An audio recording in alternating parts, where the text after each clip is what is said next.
Welcome aboard for another video. Thanks, Conductor Keith. The new Accucraft Shay comes with a nice lens right there, nice round lens, and the back is all nice and silvery in there. That headlight begs to have something put in there that's illuminated. Well, the purpose of this video is to add an LED headlight that's battery operated with a hidden battery to this new Accucraft Shay. So I'm going to take the headlight off and see what I can do. So far, so good.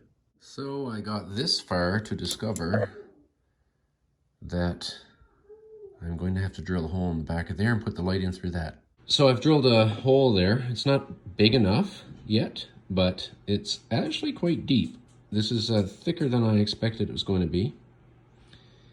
And that's okay. I'm going to now work my way up to the proper size. That'll just go in there like that. And it'll be in here like this when I'm done. There you go. A nice snug fit. Held in with just a touch of gelled super glue. All right, I'm going to trunk it down there, under here, and at no point is it touching the boiler. And of course, I will be painting the yellow black. Okay, I'm just going to test it before we carry on. And here in the back, I will paint that over black. But look at this. Nice. So my plan is to put my battery and switch up inside the fake ash pan. The bottom of the boiler is there, though that's kind of hot, so I'm going to use cardboard stuffed up there for insulation. Doesn't have to be complicated.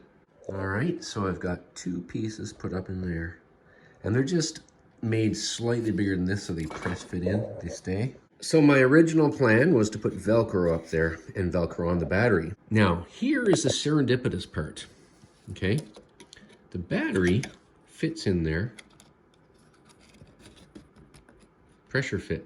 I'm not going to push it all the way up there now, but it does. It goes all the way up, slides in with a bit of a pressure fit.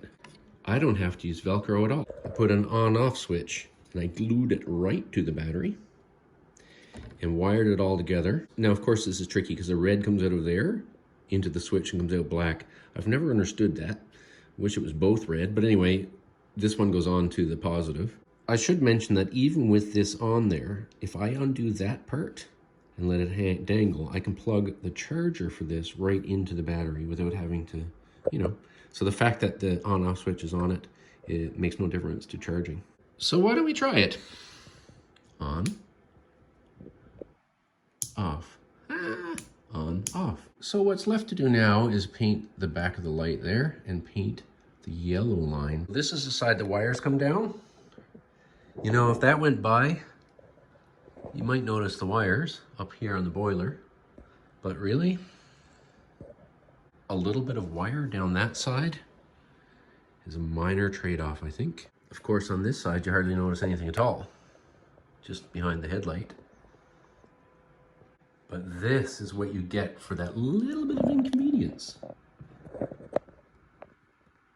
Now, steam locomotives in this era did not normally run with a headlight on during the day, so I won't either. But, especially when I get the Garden Railway on the go, won't it look dandy at night? Now, I still have my temporary coupler here, subject of the last video, until I can build a bracket and put a KD coupler right here. However, my Bachmann rail cars from the very early 1990s that I've modified 10 ways a Sunday here and there, although it doesn't really look like it much, but I have onboard LED lights, my Aristo-craft caboose that I repainted and I enlarged the windows so you could actually see inside, and added battery operated lights, but also a marker light, which is not on right now, but you'll see it soon. So why don't we turn the lights out in this room and have ourselves a tourist train?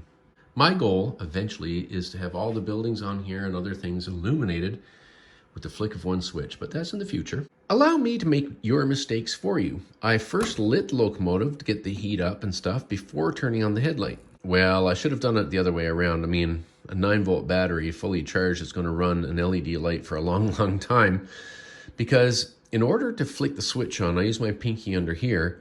I tip the locomotive up a little bit like that, just to get my pinky under there to flick the switch. Well, in doing so, The gas ran to that side of the tank, went up through here, and I had flame. Just for a sec, but word to the wise. So after this experience, I'm going to pry the switch off the battery and re-glue it to the side so that when it's poked up there, I can just touch it with my finger like that. No problem at all. And it'll fit. I've already looked. All right, we're just getting ready to go. We've got the lights on in the train.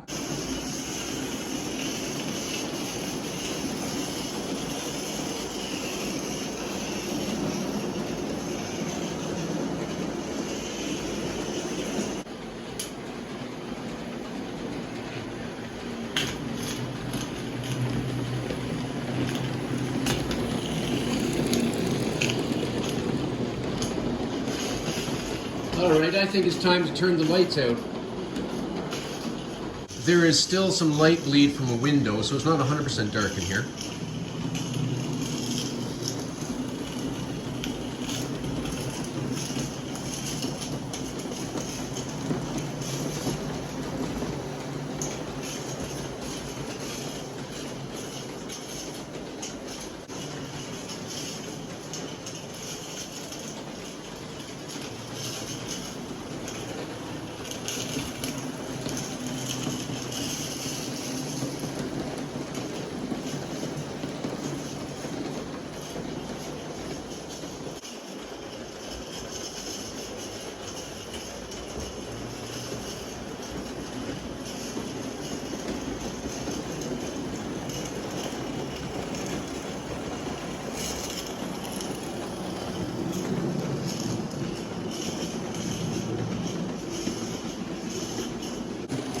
Well, I'm going to say that was a very successful test.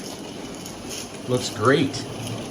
Like I said, the few wires that are on there, I don't think it makes much difference, really, does it? Henry, somebody keeps turning on and off the lights. Yes, indeed, Marge, and it's very, very strange.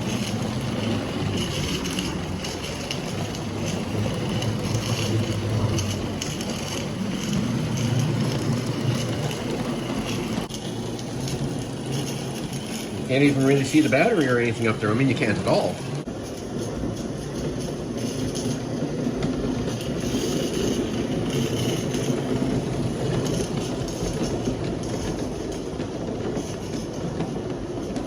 Well, the Friar is here, of course, in his favorite train watching location, and he handed me a note expressing his wish that you subscribe, a comment. We like all comments. Like this video, but most importantly, share it so we can help encourage our love of trains.